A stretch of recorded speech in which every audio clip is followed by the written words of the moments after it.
कृष्ण जन्माष्टमी क्यों मनाई जाती है? कंस एक क्रूर राजा था जिसकी बहन देवकी थी। कंस को अपनी ताकत का घमंड था। उसकी सोच थी कि लोगों को भगवान की जगह उसकी पूजा करनी चाहिए। उन्होंने निर्दोष लोगों को बेरहमी से मारना शुरू कर दिया। जो उसका सम्मान करने से इनकार करते थे, उसका अत्याचार दिन प्रतिदिन बढ़ता जा रहा था। एक दिन एक भविष्यवाणी हुई कि कंस, देवकी और वासुदेव के 8वें बच्चे द्वारा मारा जाएगा। इसे रोकने के लिए कंस ने अपनी बहन को अपने पति के साथ काल कोठरी में बंद करवा दिया। जब भी देवकी अपने बच्चे को जन्म देती, कंस उस बच्चों को मार देता था। जब देवकी और वासुदेव के 8वें बच्चे का जन्म हुआ तो भगवान विष्णु ने वासुदेव से उन्हें गोकुल ले जाने के लिए कहा, जहाँ नंद और यशोदा रहते थे। वासुदेव ने बच्चे को गोकुल पहुँचाने के लिए यमुना नदी पार की। गोकुल पहुँचकर वासुदेव ने अपने बेटे को यशोदा की बेटी से बदल लिया और वापस जेल लौट आया। कंस ने सोचा कि वह देवकी और वासुदेव का एक व 8वां बच्चा है, इसलिए उसने उसे पत्थर पर फेंक दिया। हैरानी की बात यह है कि वह बच्ची माँ युग माया में परिवर्तित हो गई और कंस को उनकी मृत्यु के बारे में चेतावनी दी। देवकी और वासुदेव का 8वां बच्चा भगवान कृष्ण गोकुल में बड़ा हुआ। उन्होंने कहा कि राक्षसों को मार डाला और कंस को मारने के लिए मथुरा लौट आया। तब से जन्माष्टमी का या कृष्णाष्टमी भगवान कृष्ण और गोविंद के जन्म के रूप में मनाया जाता है। नंबर 1, जन्माष्टमी 2023 का शुभ मुहूर्त। इस वर्ष भी कृष्ण जन्माष्टमी 7 सितंबर 2023 गुरुवार के दिन मनाई जाएगी।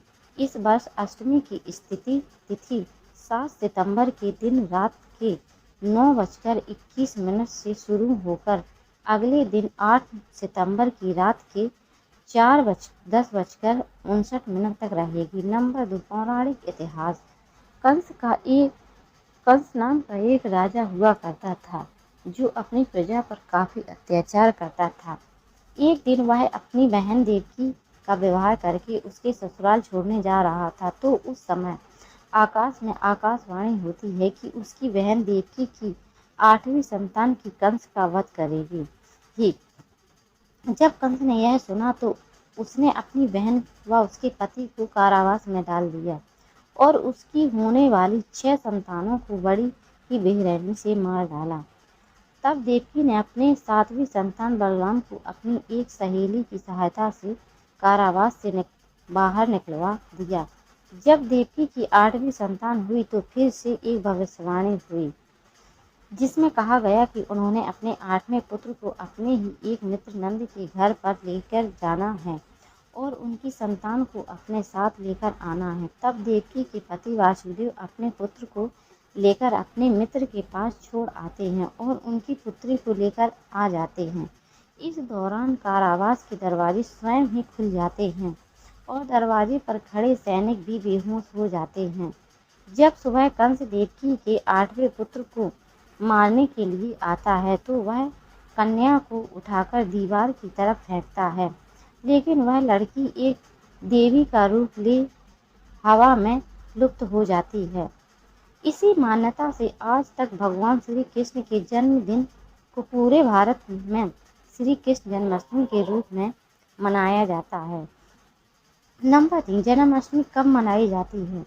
जन्माष्टमी भाद्रपद मास के कृष्ण पक्ष के दिन मनाई जाती है। भगवान श्री कृष्ण का जन्म भाद्रपद मास के कृष्ण पक्ष की अष्टमी तिथि के रोहिणी नक्षत्र में हुआ था, जिस कारण प्रतिवर्ष भाद्रपद में जन्माष्टमी मनाई जाती है।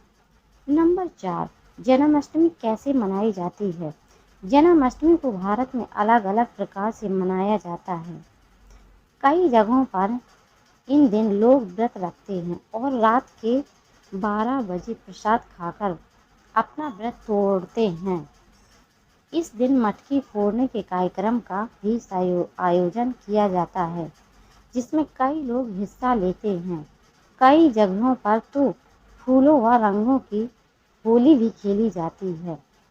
इस दिन लोग कृष्ण भगवान के बाल रूप को झूला भी झुलाते हैं। इस दिन मंदिरों को सजाया जाता है और भगवान कृष्ण की भव्य आरती की जाती है। इस दिन विभिन्न कार्यक्रमों का आयोजन भी किया जाता है, जिसमें भगवान कृष्ण की झांकियाँ निकाली जाती हैं। ये झांकियाँ काफ़ी सुंदर होती हैं। इसके साथ साथ नृत्य कार्यक्रम भी आयोजित किए जाते हैं।